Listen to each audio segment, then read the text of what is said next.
Looking at something? The only benefit to a mirror when you have my condition, it doesn't quite make up for the lack of a reflection, mind you.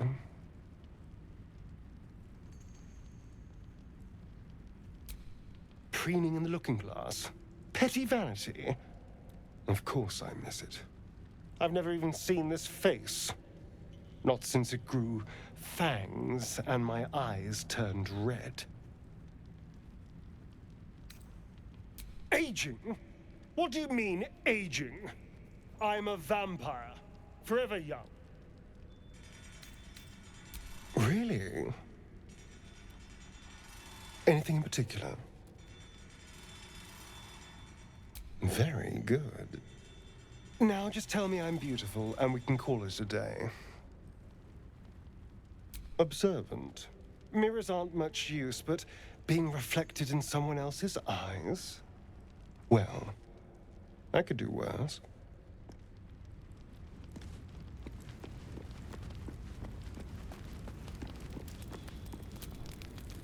Even in such fraught times as these, there's peace to be found in the stillness as evening draws in. I used to while away many hours just like these with my companion, though in far comfier surrounds.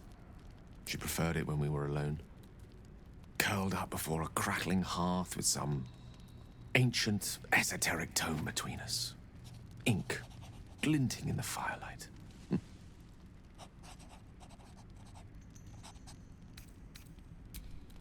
By a Garon's lost nose! No! Tara is not any cat. She's a Tressum. And given your confusion, I'm guessing you've never met one. They're brilliant creatures. Fine company for any self-respecting wizard.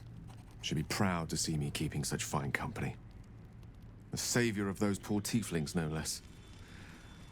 And I've given her precious little to be proud of recently. After I was afflicted with my condition, I locked myself in my tower for an entire year.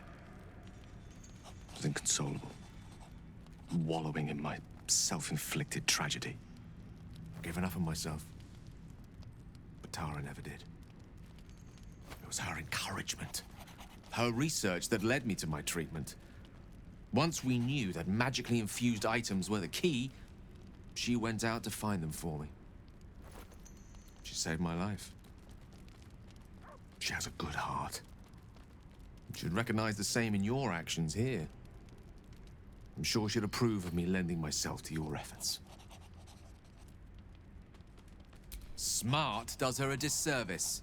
She's a fine wizard in her own right, though somewhat held back by her lack of opposable thumbs. You remind me of her somewhat. An expression you both share. When she gives in to her more feline qualities. A mouse trapped beneath her paw. Wish she were here for me to make a formal introduction. But I would never ask her to undertake such a journey. She's safer at home. Besides, she was always telling me I needed to spread my wings, so to speak. Find mortal friends instead of hanging onto Mistress' coattails. So that's what I'm doing. I hope.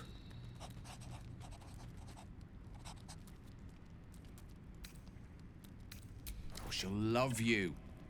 So long as you don't rub her belly. She hates it when anyone does that. The pleasures I experienced in Mistra's embrace go far beyond the thrill of having one's tummy tickled. I remember once, she took the smallest piece of the weave and made it into... Wait, are you saying... I see. Then perhaps we see each other in the same light after all. A resplendent one, flush with warmth and anticipation. But one which I must shy away from, for now. With my condition as volatile as it is, I fear any undue excitement may tip it over the edge, so to speak. Go, enjoy your evening. Nothing better for the heart than a good night's rest. And mine is gladdened to know I'll have the pleasure of your company again come morning.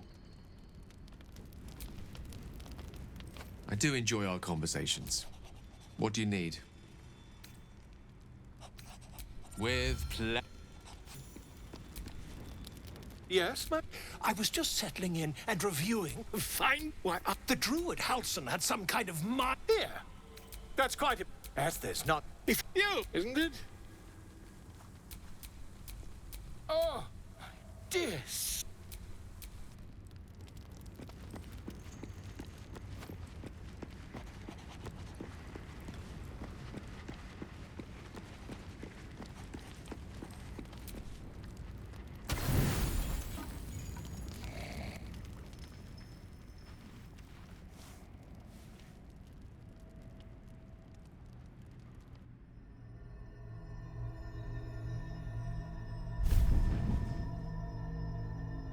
I promised I'd be back. Don't worry. I have things under control. For now. You haven't been using the parasite's power. You think you don't need it. But things haven't gone as you expected. You hoped a druid as powerful as Halsin might be able to remove your tadpole. But he couldn't. You're desperate to be rid of it. Understandable. But you're looking for solutions in the wrong places.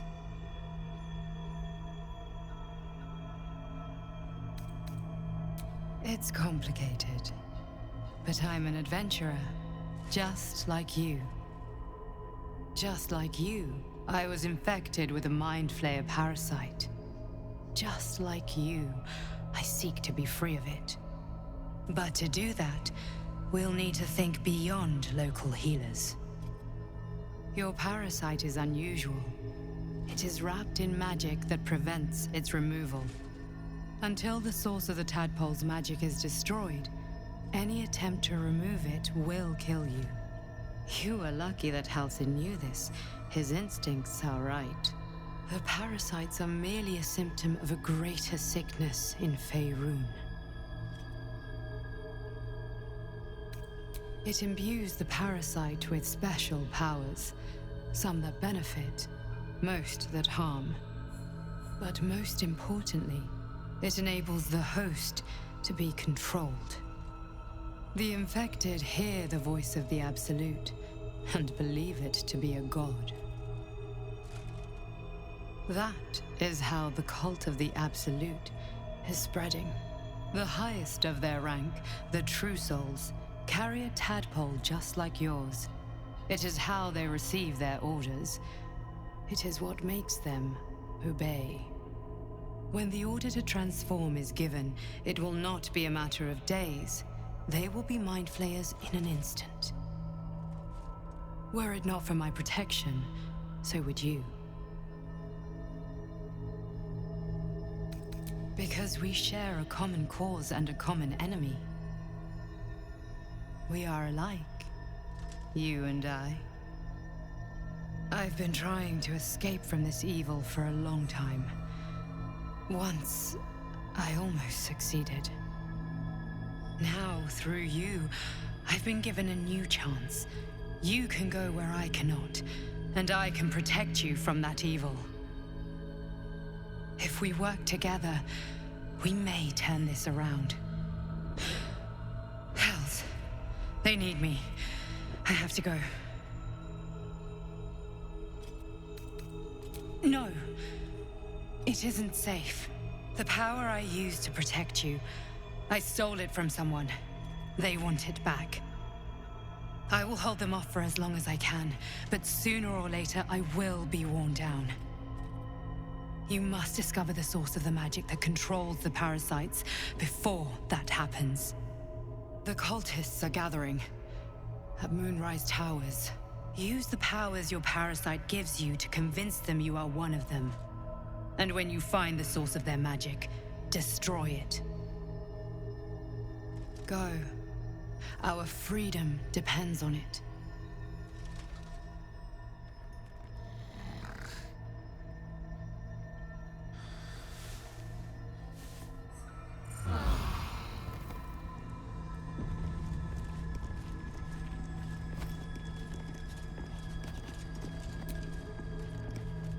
My friend!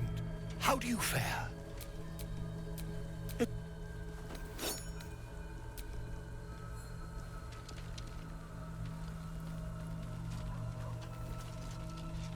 You only have a matter of days till...